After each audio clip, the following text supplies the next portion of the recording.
13 de abril. Santo Hermenegildo, maio. 585. No ano de 568 era rei da Espanha, Leovigildo, que professava a religião mariana. Os filhos, Hermenegildo e Recaredo, foram educados na mesma religião. Hermenegildo recebeu a coroa de Sevilha, quando Recaredo ficou em Toledo. Pouco tempo depois de ter subido ao trono, Hermenegildo se casou com Ingonda, princesa da Áustria, filha do rei Sigeberto e conhecida como católica fervorosíssima. Tendo Leovigildo perdido a primeira esposa, Teodósia, contraiu matrimônio com Goswinda, a qual parecia ter feito voto de empreender todos os meios para ganhar Ingonda a heresia ariana. Nada conseguiu.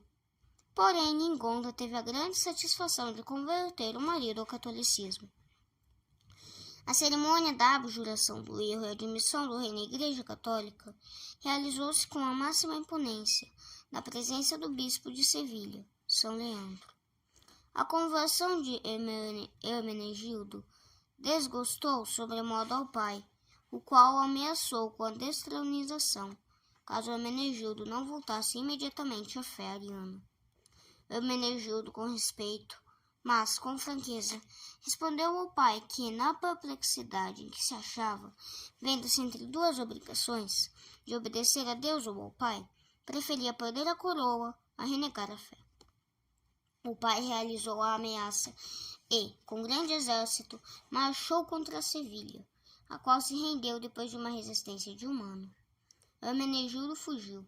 Não achando bom acolhimento da parte dos legionários romanos, dirigiu-se a Córdoba e, por último, a Alceto, cidade bem fortificada, que parecia poder oferecer-lhe abrigo seguro. Com 300 homens dedicados e valentes, pensou poder resistir aos ataques das forças inimigas. Breve, porém, se convenceu da inutilidade de opor-se a forças muito mais numerosas.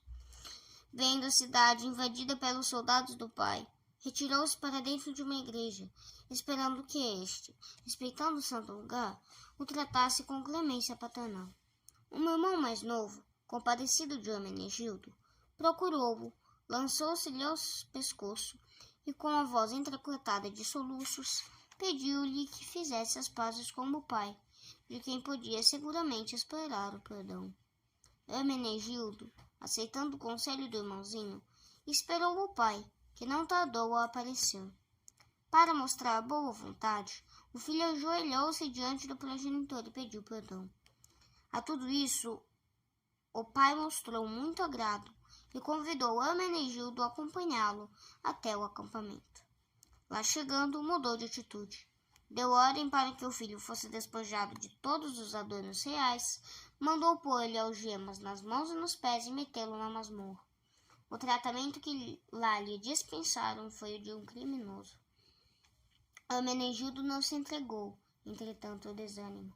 Firme na fé, pôs toda a confiança em Deus, a quem de boa vontade sacrificou tudo o que prendia a este mundo. Por diversas vezes lhe foi oferecido perdão e prometida a liberdade com a reabilitação completa, com a condição, porém, de abandonar a doutrina da Igreja Católica. Hermenegildo respondeu que preferia perder o agrado do pai a sacrificar a graça divina, que antes queria morrer do que abandonar a religião. Não me custa renunciar a uma coroa terrestre, quando tenho garantida a eterna. Com essas palavras, despediu o bispo ariano, que por ordem de Leovigildo se tinha oferecido ao jovem príncipe para lhe dar a comunhão pascal. O pai, sabendo de que modo Hermenegildo tinha respondido ao prelado, foi tomado de tanta ira que resolveu a morte do filho. Algozes foram mandados ao cárcere para que comunicassem a este a sentença. Hermenegildo, recebendo tal recado, caiu de joelhos, deu graças a Deus e recomendou a alma ao Criador. Um dos algozes, com um golpe de espada na cabeça, prostrou-o sem vida.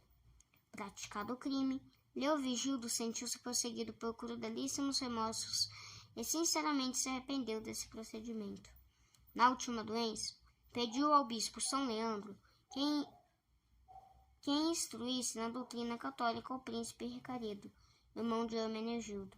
Ele mesmo, apesar de ter reconhecido a verdade da religião católica, não se sentiu com coragem de abjurar os erros do arianismo, não se sabendo os motivos que o retiveram na heresia. O martírio de Santo Hermenegildo produziu belíssimos frutos. Poucos anos depois, a nação toda, abandonando o arianismo, se converteu à religião católica. Em Gonda, a piedosa mulher de Santo Hermenegildo conseguiu que o esposo, que era ariano, pouco a pouco se tornasse amigo do catolicismo, se convertesse e morresse na religião verdadeira. Hermenegildo deveu, pois, a salvação à graça de Deus e à esposa. Quanto bem não pode fazer uma piedosa esposa? Como é bonito os cônjuges se animarem mutuamente na prática do bem. Que tristeza, porém, se uma afasta o outro do bom caminho, o incita a praticar o mal e o leva à perdição eterna. Católicos, casados com católicos, devem envidar todos os esforços para conduzir o cônjuge à verdadeira fé católica. É indispensável, porém, que dê bom exemplo na prática das virtudes cristãs, que tenham uma conduta irrepreensível.